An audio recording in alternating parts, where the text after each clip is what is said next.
Cristo não existiu, os homens que escreveram os evangelhos eram tão grandes quanto ele. Claro que para nós como cristãos, olhar para a possibilidade de haver erro no evangelho, de o evangelho não ser exatamente aquilo que ele se propõe a ser, ou seja, a palavra de Deus, é uma coisa que não está nem em negociação para qualquer um de nós. Todos nós cremos que a Bíblia é a palavra de Deus, de modo inegociável, e a pessoa que caminha, que percorre por esse caminho de cogitar que em algum momento a palavra de Deus deixe de ser aquilo que ela se propõe a ser, essa pessoa já está percorrendo um caminho muito perigoso para a sua fé. Especialmente, queridos, tem muita gente hoje caminhando por uma questão de colocar muitas vezes a sua militância política acima das Escrituras. Então, mesmo que as Escrituras se coloquem contrário àquilo que eu me proponho a defender, politicamente falando, a gente tem que se submeter àquilo que as Escrituras nos orientam, e jamais sermos convencidos, enveredados para algum tipo de caminho que nos leve para algo contrário à palavra de Deus. E vou ser bem sincero para vocês, como eu vi e tenho visto ainda jovens que antes confiavam plenamente na palavra de Deus e foram caminhando por colocar acima das Escrituras suas militâncias políticas e hoje estão perdidamente perdidos. Muito perdidos. Então está lá, desde questões de uso de drogas, desde questões de sexualidade, desde questões de relativismo, desde questões até mesmo relacionadas à própria palavra de Deus, né, de relativizar até mesmo a palavra de Deus. Teve um último aí que eu estava tendo uma conversa a respeito dessa questão da veracidade da Bíblia, e ele é um cristão, eu não estou falando de um cara que não crê em Cristo, é um cara que é cristão. E ele chegando a essa conclusão de que a Bíblia não é a palavra de Deus, de que tem coisas ali que não é, e não é e acabou. E aí é muito perigoso quando um cristão chega a esse ponto, né? Porque sempre chega naquela questão, né? Quem define? Quem define? A partir do momento em que eu digo que algo na Bíblia não é a palavra de Deus, quem define? É eu que defino isso? Quem é a autoridade que vai dizer que não é? Se a Bíblia fala que toda a Escritura é inspirada por Deus e serve para exortação, para ensino, se toda a palavra fala isso, se a Bíblia fala isso dela mesmo, fica difícil para eu, né, bater de frente em relação a isso, dizer que não. Inclusive, se tem essa questão ligada ao Novo Testamento, né? Pessoas que acham que só o Antigo Testamento é inspirado e o Novo não é. Mas eu acho muito legal quando Pedro fala algo a respeito das cartas de Paulo. Então, só as cartas de Paulo são 17 cartas. O Novo Testamento tem 27 cartas. 27 livros que compõem o Novo Testamento. Desses 27 livros, 17 são escritos de Paulo. E o apóstolo Pedro fala uma coisa muito interessante a respeito disso. Ele fala assim que Paulo escreveu da parte de Deus ao mesmo pé de igualdade que as Escrituras, ele coloca. Mesma coisa, ele chama os escritos de Paulo de Escrituras e coloca, portanto, no mesmo patamar do Antigo Testamento. Olha só, e é o apóstolo Pedro quem diz isso, né, que era lá um dos 12 que estava lá caminhando com Cristo, que tinha autoridade ali na igreja de Jerusalém, né, que era aquele que estava lá, entre ele e Tiago, né, que eram os apóstolos cabeça ali de todos, e ele fala isso dos escritos de Paulo. Ele fala assim, olha, são de difíceis entendimento. São de difíceis entendimento, porém, ele fala da parte de Deus. Quando o apóstolo Pedro fala essas questões que são de difíceis entendimento, uma coisa que tem que ficar muito claro para todos nós, que somente o apóstolo Paulo era um cara realmente letrado, um cara que era mestre, um cara que foi criado aos pés de um rabino chamado Gamaliel. Todos os outros demais apóstolos eram pessoas comuns, né? Então a gente não acha, a gente tem uma ideia muitas vezes de aplicar naquele contexto do primeiro século coisas que são comuns para nós hoje em dia, né? Por exemplo, essa questão do ensino, né? Do você saber ler, você saber escrever. Quando um apóstolo, tirando o apóstolo Paulo, escrevia, nem sempre ele escrevia de próprio punho. Às vezes ele ditava, e alguém que era um escriba, alguém que era letrado, alguém que sabia escrever, que sabia grego, por exemplo, ele ia lá e escrevia aquela carta. Por quê? Porque eles mesmos não sabiam escrever. Muitas vezes não sabiam nem ler. Iam, às vezes, na sinagoga. A sinagoga não era todos que liam. Quem lia somente era lá o rabino que estava ali, né, que lia para o povo, de modo geral, e eles ouviam aquilo que estava escrito ali. Né? Ouviam aquela pessoa lendo para elas. Mas eles, em si, muitas vezes não sabiam. Mal sabiam escrever. Não era muito diferente. Né? Há muito pouco tempo atrás, aí, o século passado no Brasil, era assim. Até hoje, né? Muita gente ainda analfabeta. Imagina aquele tempo, há 2000 anos atrás. Então, o acesso à informação era realmente para poucos, né? Paulo, como era um cidadão romano, ele tinha toda essa questão, né? Além de conhecer bem a questão teológica, a questão filosófica, né? Paulo era um homem muito inteirado no seu tempo.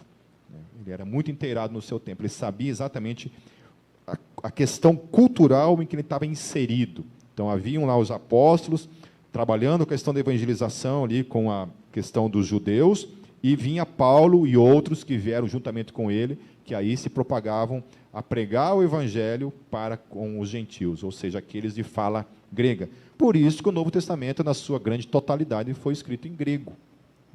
Muita gente, não, foi escrito em aramaico. Não, não foi escrito em aramaico, foi escrito em grego. Não adianta teimar. Tem uns caras que ficam teimando, tentando. Não, não foi. Os escritos, na sua grande maioria, as cópias, as mais antigas, todas elas são em grego. Em grego. Foi escrito em grego. Por que foi escrito em grego? Porque o grego era a língua universal. Todos falavam em grego. Tinham obrigação de falar em grego. No Império Romano todo se falava em grego. Então, Deus envia o seu Filho no momento certo.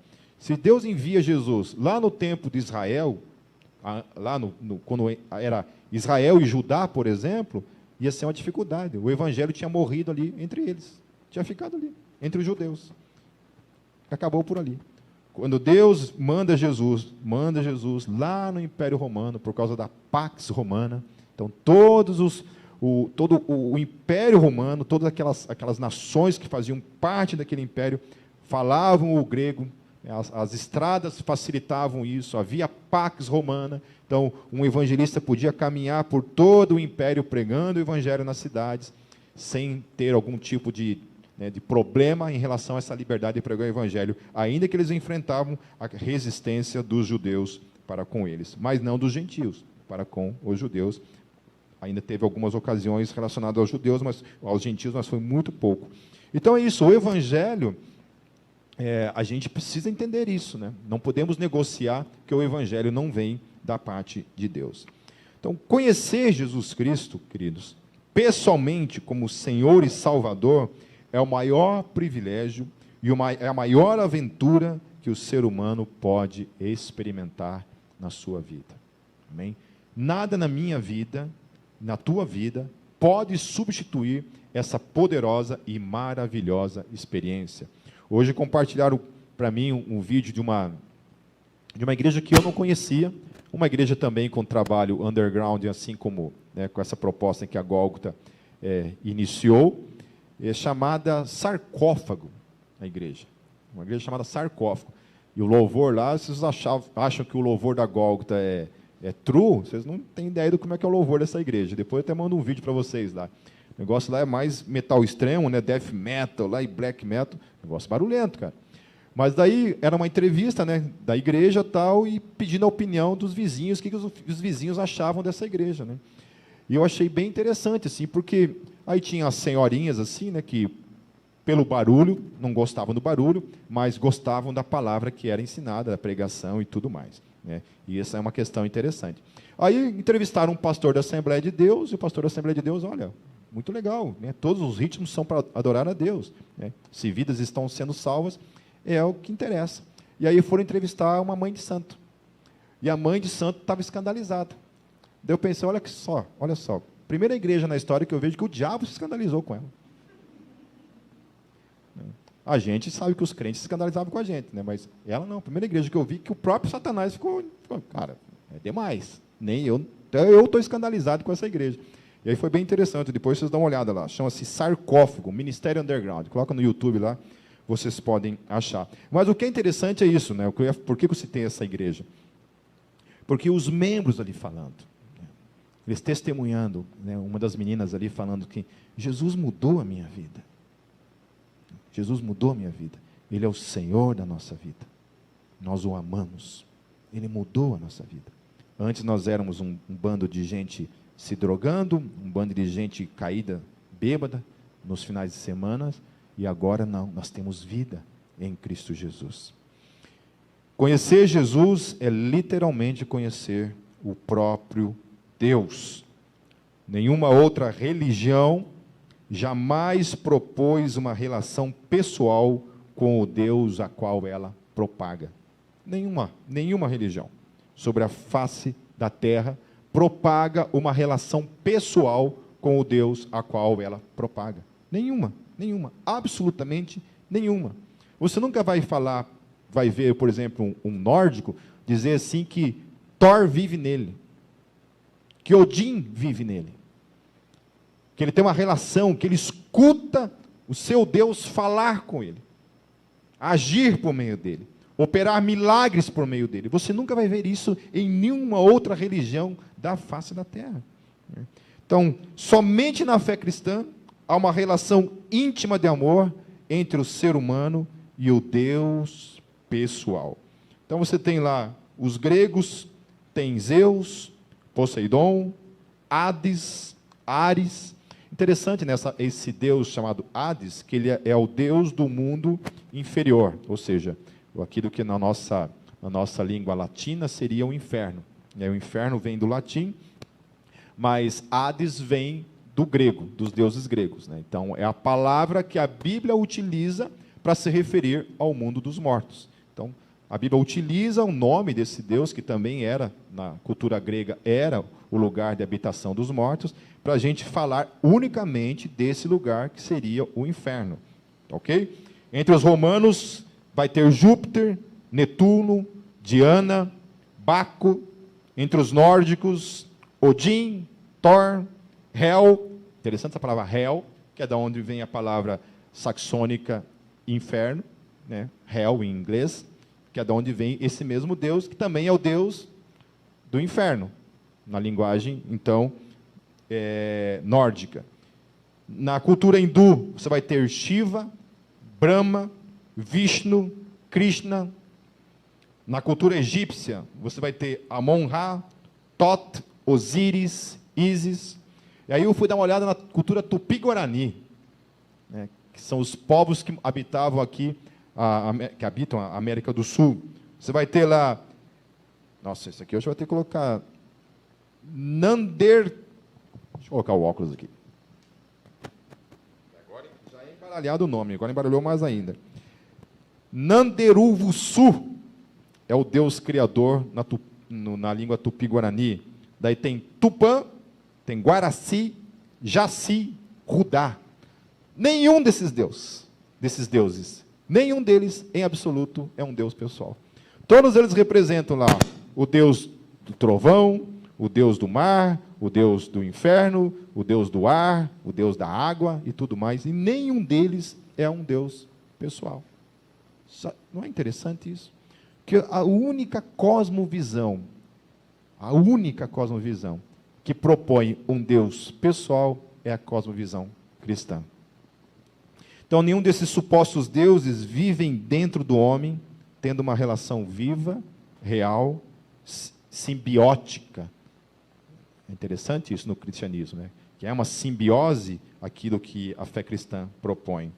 São apenas projeções de elementos da natureza ou de sentimentos humanos, né? Como Eros, por exemplo, é o deus do amor, né?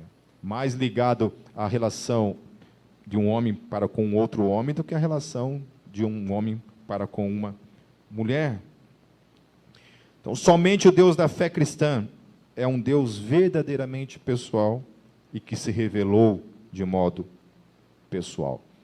Então, a cosmovisão cristã, ela começa propondo que existe um Deus pessoal que se relaciona eternamente em 3 pessoas. É o cabo aqui. Em 3 pessoas se relaciona. O Pai, o Filho e o Espírito Santo. Vivendo essa relação íntima, esses 3 Essas três pessoas compõem o Deus ao qual nós cremos, nessa relação pessoal. Esse Deus pessoal decide criar todo o universo, e dentro de toda a criação, ele cria um ser também pessoal, que somos nós, a humanidade, os seres humanos. Seres que podem se relacionar com ele, de modo pessoal. Negá-lo, agir de acordo com essa relação dele comigo e com você. Não é fantástico isso? Você tira isso. Quando você vai para esses deuses nórdicos, ou para esses outros tipos de deuses, por exemplo, como o panteísmo, por exemplo, essa proposta panteísta, de que Deus é todas as coisas, mas não é pessoal, o budismo é um deles, dessas filosofias que propõem isso. Muita gente fala assim, o cristianismo tem muita coisa do budismo, não tem nada. Absolutamente nada. O budismo não acredita em divindades, meus queridos. Pessoais? Não. A filosofia do budismo é o fim, é a inexistência do eu, é a morte do eu. Somente o cristianismo propõe um Deus pessoal, e que você é um ser pessoal que se relaciona com esse Deus pessoal. Se Deus não existe, o Deus do cristianismo não existe, o que existe é a matéria. E a matéria não é pessoal. Eu não sei quantos aí que gostam da teoria da evolução. Eu não sou um deles, que pode brigar comigo depois, não dá nada. Passo a noite discutindo com você a respeito disso. Mas uma das coisas que eu acho interessante é isso, né? Eu estou falando, existe, obviamente, o evolucionismo teísta, né? Amém? Que insere Deus nessa conversa toda, mas existe esse evolucionismo materialista, né? Materialista que diz assim, a natureza ela meio que ela é divina, né? Engraçado, porque ela se auto-organiza sozinho. É como se existisse uma mente que não é mente, né? uma evolução que ela é cega, mas ao mesmo tempo dá certo. Você imagina o quanto que teve que dar certo para que nós estivéssemos aqui. A vida, para ter surgido e ter chego ao fato da gente falar, da gente pensar, de existir uma consciência, ela precisou de milhões de coincidências para ter chegado aonde chegou. Então, o cara, para acreditar que o universo, a vida humana e a existência foi essa infinitude de possibilidades que acabaram dando certo para chegar até aqui, o cara precisa ter infinitamente mais fé que qualquer um de nós, que acredita que simplesmente um Deus todo-poderoso, pessoal, criou o universo, organizou todas as coisas, e inclusive a mim e a você, criou todas as coisas, macho e fêmea. O sexo não é uma evolução. Como é que a gente chegaria onde a gente chegou, meus queridos? E simplesmente ser fundido em dois seres, o sexo, macho e fêmea, homem, mulher, com possibilidade de reproduzir, de gerar vida, não somente o homem e a mulher, todos os seres vivos. Como que o sexo nasceu?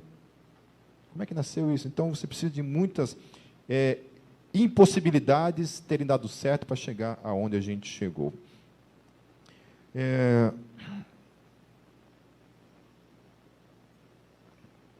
Lá em Hebreus, capítulo 13, verso 5, diz assim, olhando para esse Deus pessoal, ele faz algumas promessas para mim e para você. Em Hebreus 3,5, eu acho muito poderoso isso.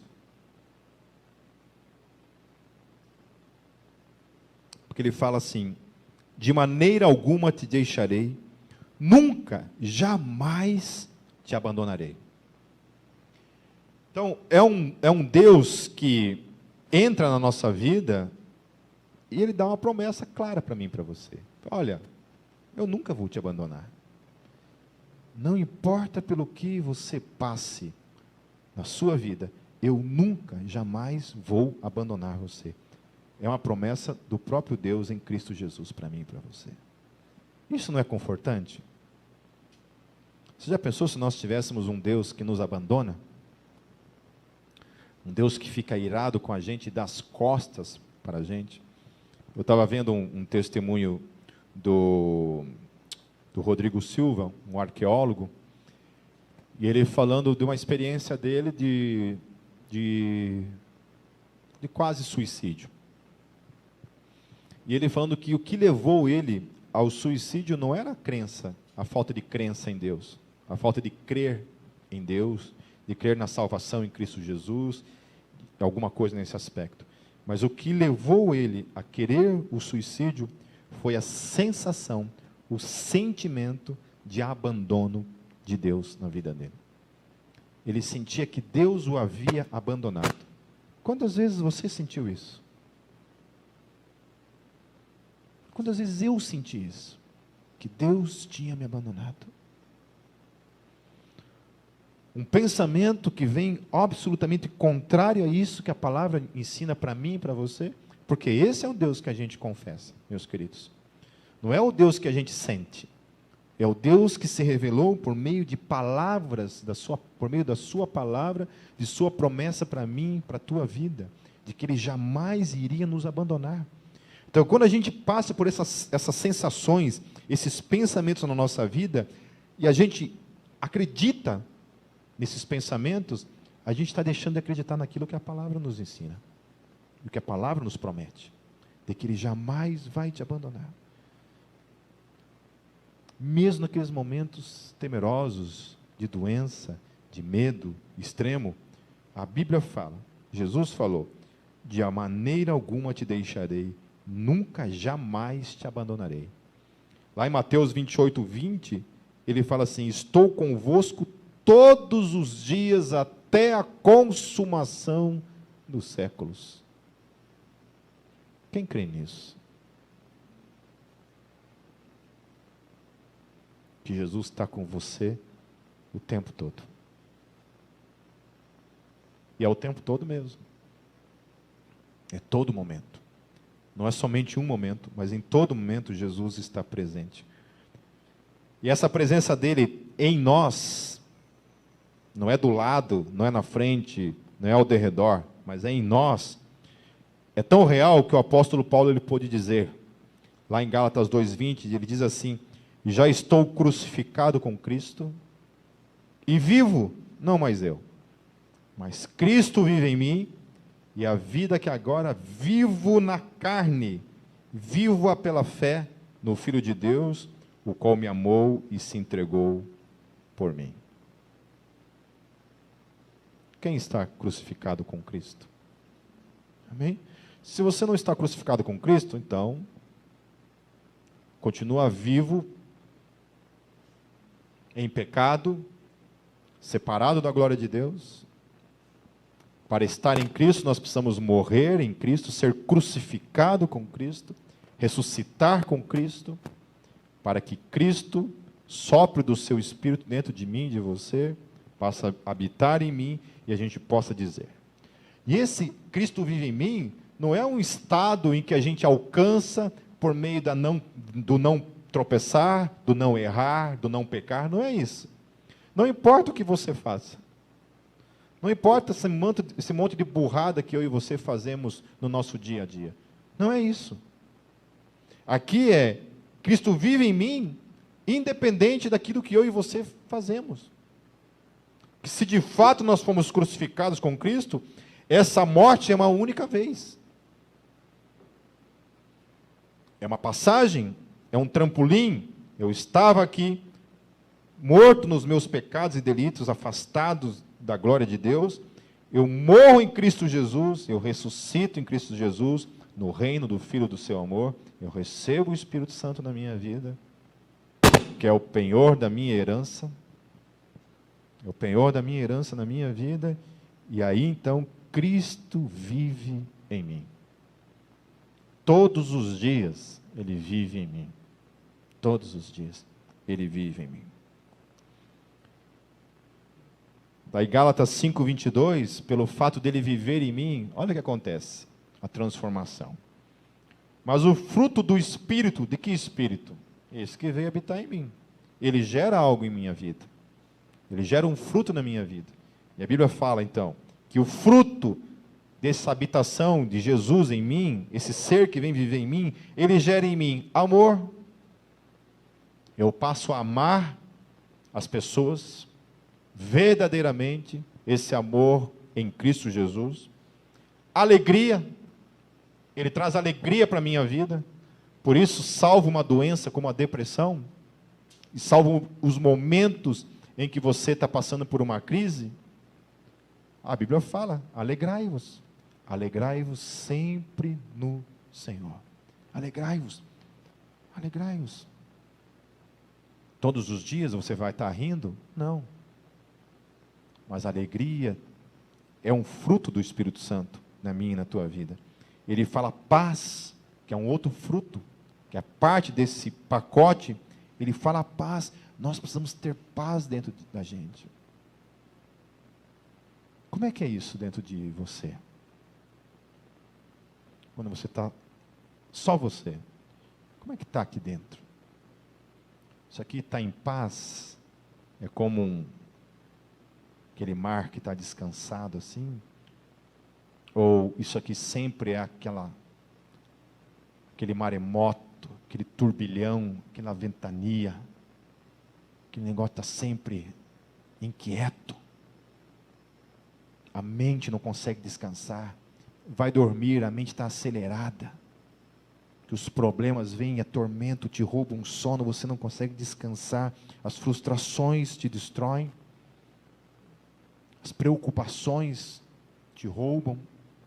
Como é que é isso? A Bíblia fala sobre paciência. Diz que é uma coisa que você nunca pode orar isso, né? Pedindo para Deus paciência. Né? Diz que quem ora pedindo paciência está lascado. Pede fruto. Melhor. Deus sabe que você precisa de uma única coisa, meu querido. E eu e você. Se eu e você estamos sem paciência, a gente não precisa pedir para Deus paciência. A gente precisa somente ser cheio de Jesus. Ele produz em mim e em você a paciência que eu e você precisamos. Ele produz em mim e em você o amor que eu e você precisamos. A paz, a alegria, a paciência. O texto fala amabilidade. O texto fala bondade, fidelidade. É o que nós precisamos. E isso vem de Cristo Jesus. Agora uma coisa interessante é que esse fruto que está em nós, ele está em conflito com outras questões que também estão dentro de nós. E que a Bíblia chama de frutos da carne. Ou obras da carne, melhor dizendo. Ele fala assim, lá em Gálatas 5, 19 a 21, fala assim, ora, as obras da carne são manifestas.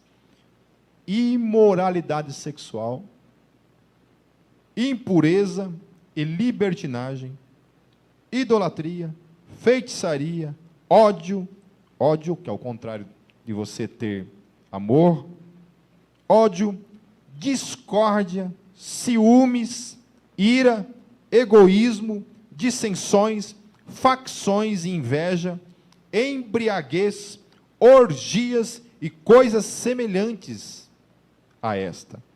E Paulo fala assim, eu os advirto, como já os adverti, que os que praticam essas coisas não herdarão o reino de Deus.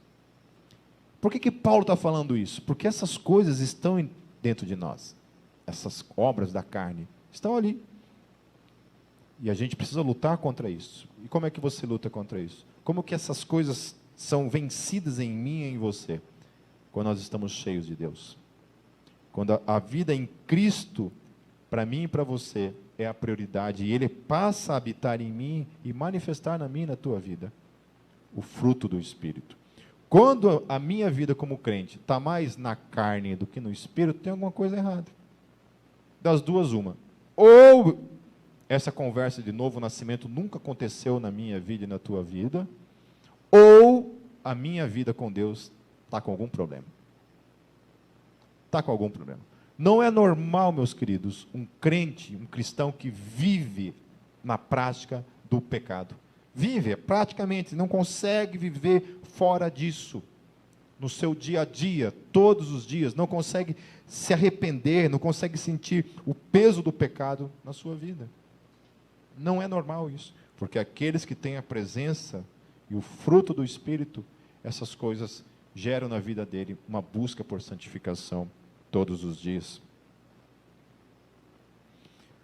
E é interessante que quando o Espírito Santo, por meio de Cristo Jesus, vem habitar verdadeiramente na vida do crente, na vida daquele que crê em Cristo Jesus, naquele que se converte ao Senhor Jesus, isso gera na vida dele, automaticamente, faz dele um influenciador, um transformador daquilo que está ao seu derredor. Lá em Atos 17:6, eu acho uma das passagens mais maravilhosas e poderosas nas Escrituras. Diz assim o texto a respeito dos apóstolos, a respeito de Paulo, fala assim: estes que têm transtornado o mundo chegaram também aqui. Aleluia! Você já pensou se a minha e a tua presença, por causa de Cristo, transformando a minha vida e a tua vida, fazendo de mim e de você homens e mulheres cheios do Espírito Santo, nós fôssemos conhecidos como essas pessoas que influenciam com tamanha santidade o mundo, em que a gente se torna essas pessoas que realmente incomodam a vida do outro? A gente tem a mania muitas vezes de tirar sarro, né? Esse cara é crente demais, esse cara é fanático demais. Um cara que muitas vezes tem uma postura moral diferente na frente das pessoas. Enquanto muitas vezes a gente acaba sendo essa Maria vai com as outras, né? Onde está no meio dos amigos falando palavrão, quando a gente vê, a gente está lá junto. Se os caras estão falando de sexo, a gente está lá falando junto. Se os caras estão usando drogas, muitas vezes está lá junto. Se os caras estão mentindo, a gente também está junto. Muitas vezes. Fazendo aquilo que a onda está nos levando. Quando tem um homem e uma mulher santo, na presença do mundo, isso tem que gerar constrangimento na vida das pessoas. Lasque-se se as pessoas vão achar, esse cara é muito fanático, o que seja. Eu não estou falando de ser chato, mas falando de ser santo. De procurar uma postura que de fato influencie os outros. Eu vou para Foz do Iguaçu daqui uma semana, passar um tempo lá com a minha família. Só avisando já, queridos, que sábado que vem nós temos culto, mas o último sábado de dezembro e o primeiro sábado de janeiro nós não temos culto, porque é dia 25 de dezembro e dia 1º de janeiro, ok? Então não teremos culto, amém? Todas as vezes que eu vou para Foz do Iguaçu, eu passo mais tempo com meus amigos não cristãos, do que meus amigos crentes, meus amigos cristãos. Quase que 99% da minha relação é com família e com amigos não cristãos, do que com amigos cristãos. E sempre é isso, eu tenho que tomar todo o cuidado para não ser o Maria vai com as outras. Você está lá numa roda lá com 20 amigos não cristãos, eles sabem que eu sou cristão. Então, qual que é a minha postura? Qual a postura que eu tenho? Qual é a postura que eu e você temos no nosso dia a dia, no nosso trabalho, na nossa faculdade, nas nossas relações, na nossa família? Como é que é isso? Como que é a minha e a tua postura? Algo que eu sempre falo para o Gabriel. Falei, você é luz, filho. Querendo ou não querendo, você é luz, cara. Você é filho de pastor, cara. Você se lascou. Não tem conversa. Nunca o mundo vai te olhar com os mesmos olhos. Nunca o mundo vai te olhar com os mesmos olhos. Mas não é porque você é filho de pastor. Qualquer um de nós. Qualquer um de nós. Nós somos responsáveis diante de Deus por causa disso. Então, eu quero isso para a minha vida. Eu quero isso para a vida de vocês. Que vocês sejam essa igreja que, em nome de Jesus, aonde vocês estão, vocês incomodam as trevas. Incomodam o domínio das trevas. Incomodam o diabo. Amém? Quando a mãe de santo lá se escandalizou com a igreja lá, eu dei muita risada. Falei, cara, nunca tinha visto isso. O diabo ficou escandalizado com uma igreja, cara. Eu fiquei meio cabreiro em relação aqui. Eu estava compartilhando hoje que na Gólgota nunca teve nenhuma possessão demoníaca. Das duas, uma. Ou Deus não deixou, ou Satanás tem alguma coisa com nós aqui. Prefiro crer que foi Jesus que não deixou. Então, o cristão, ele é cristocêntrico. O centro do coração dele é Cristo. Ele é a habitação do Espírito Santo. Ele conduz outros a Cristo, porque ele é essa ponte de conduzir outros a Cristo. Já foram milhares, queridos, de jovens alcançados por meio dessa igreja. Milhares. Onde estão eles? Estão em outras igrejas. Estão em outras cidades. Milhares já foram alcançados por essa igreja. A gente tem em casa, assim, uma lista de pessoas que passaram pela Gólgota. Milhares. Milhares. Essa igreja precisa ser essa ponte entre o mundo e Deus. Ele possui vida efetiva de oração. Ele compreende a palavra de Deus. Ele confia em Deus. E ele obedece a Deus. Obedecer a Deus principalmente. Quer acertar o alvo na vida é obedecer a Deus. Se Deus fala, não faça, não faça. Se Deus fala, não faça, e eu vou lá e faço, não vai dar boa. Vai dar ruim. Nós temos 3 tipos de pessoas hoje no mundo.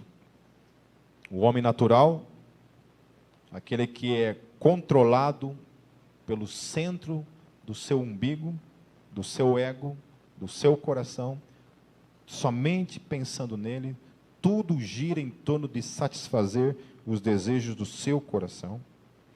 Nós temos o homem espiritual e a mulher espiritual, que são aqueles que são controlados pelo Espírito Santo e não pela sua carne. Mas é o Espírito Santo que os controla. É o Espírito Santo que os direciona, que rege as suas vidas. E nós temos um terceiro ser, que é o crente carnal. Que é aquele que pensa que é espiritual, mas é controlado pela sua carne. Por isso que Cristo vive em nós, de fato. A nossa vida, a nossa caminhada, o fruto da nossa caminhada no dia a dia demonstra que, de fato, eu e você temos a vida de Cristo dentro de nós. Porque não tem como um homem ser cheio do Espírito Santo e em casa gritar com a esposa, bater na esposa, proporcionar medo sobre a vida da esposa. Não pode. Tem alguma coisa errada. Alguém esses dias falou que a igreja precisa falar sobre violência contra a mulher.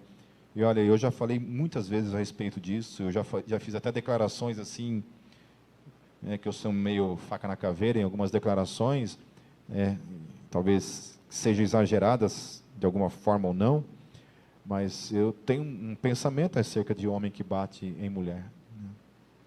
Mas não vou falar aqui. Mas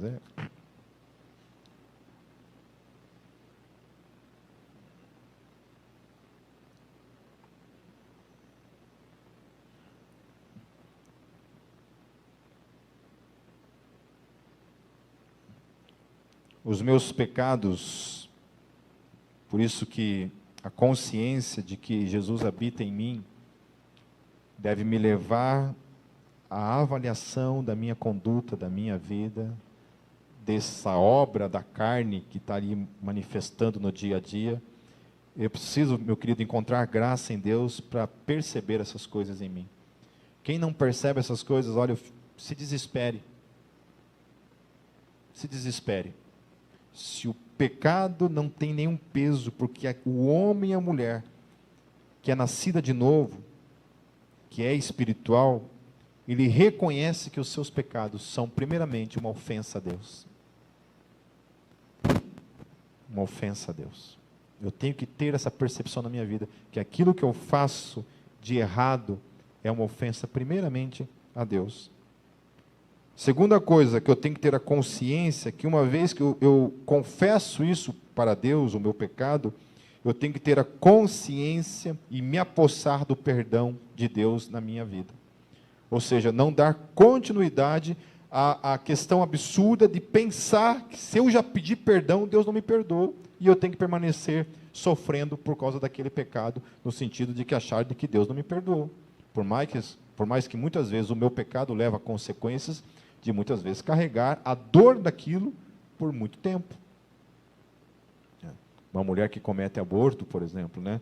Eu vi o testemunho de acho que foi, nossa, esqueço o nome de uma baiana lá, cabelo enroladinho lá, cantora antiga. Elba Ramalho? Isso. Elba Ramalho falando, né, dos arrependimentos. Hoje ela é totalmente contrária e luta contra o aborto. Mas ela falando dessa questão, né? Do arrependimento dela por ter cometido um aborto. Não tem volta, mas Deus perdoa e a gente continua, ainda que a dor continua. A terceira coisa é consciência de que uma vez que eu pedi perdão e eu fui perdoado, não há nada a acrescentar da minha parte para merecer algum tipo de perdão. Eu jamais vou merecer o perdão de Deus. E a quarta coisa é a mudança. A mudança é a principal mensagem para Deus que de fato ouve aquilo que a palavra arrependimento deve levar a mim e a você. Mudança de mente. A mudança de comportamento em mim e em você. Porque Cristo habita em mim. Porque Cristo habita em mim, eu cheguei à conclusão e à consciência de que agora, se Ele está em mim, eu tenho que amar Ele, viver uma vida de santificação na presença dEle, porque a minha santificação diante dEle, que é trazida por meio da vida dEle em mim, vai influenciar aqueles que estão ao meu redor. E eu e cada um de vocês aqui, meus queridos, somos responsáveis de sermos pessoas que levam outros para Cristo. No mínimo, sermos esses instrumentos de evangelização, onde Deus vai usar a minha e a tua vida para pregar o Evangelho. E a grande pergunta que eu deixo para mim e para vocês hoje: você tem pregado o Evangelho? Tem falado de Jesus? Porque, queridos, se nós não falarmos, as pedras falarão.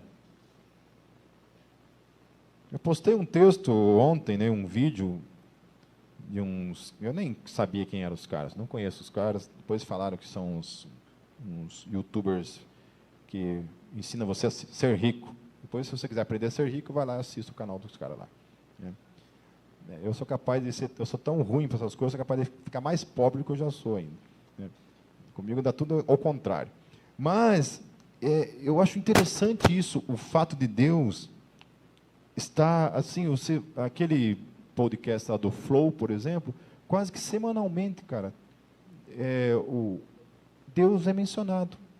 Ainda que os caras não são cristãos, os caras não fumam maconha ali na frente de todo mundo, mas eu acho interessante isso, que a igreja não está pregando o evangelho, quem está pregando, falando de Deus, são caras que não são cristãos, não tem nada a ver com a Bíblia, não tem nada a ver com o cristianismo, não tem nada a ver com Jesus, e os caras estão falando de Deus de maneira aberta, assim, sem ter nenhum tipo de preocupação se a audiência vai cair, se eles vão deixar de vender os planos deles, os cursos deles. Não, eu tive uma experiência com Deus, é real, eu era ateu, e algo aconteceu na minha vida, e eu não sou mais o mesmo. O cara falando isso.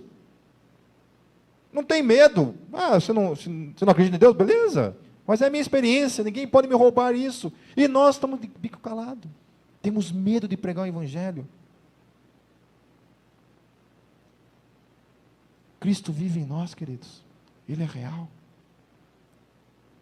E Ele quer salvar vidas, por meio da minha e da tua vida. Levar outros a crer. O nosso ano de 2021 está acabando. Um ano terrível. Vamos entrar em 2022 logo, logo, se Jesus não voltar antes, tomara. Mas faça esse projeto de vida para 2022. 2022 eu quero gerar discípulos. 2022 eu quero conhecer Deus mais ainda. 2022 eu quero que o fruto do Espírito seja muito mais maduro ainda na minha vida. Faça isso. Peça para Deus uma estratégia. Peça para Deus oportunidades. Deus nunca me deixou sem oportunidades de pregar o Evangelho. Nunca me deixou. Todas as vezes que eu orei, eu saí de casa e falei, Pai, me dá uma oportunidade de pregar o Evangelho hoje.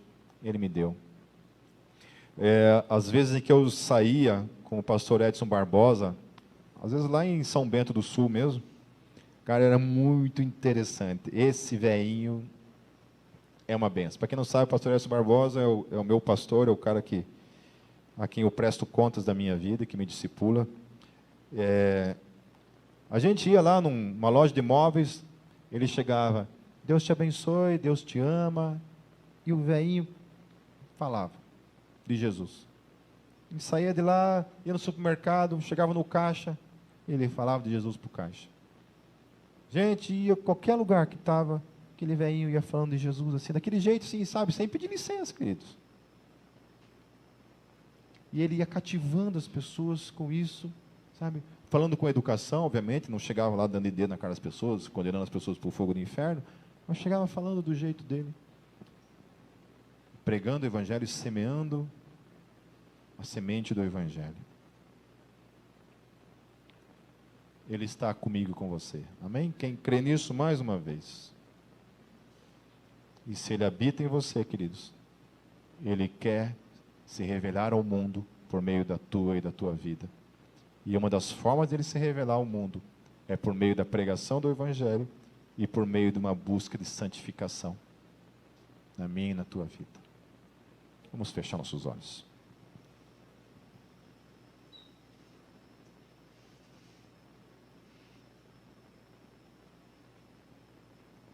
Senhor Jesus, o Senhor habita em nós.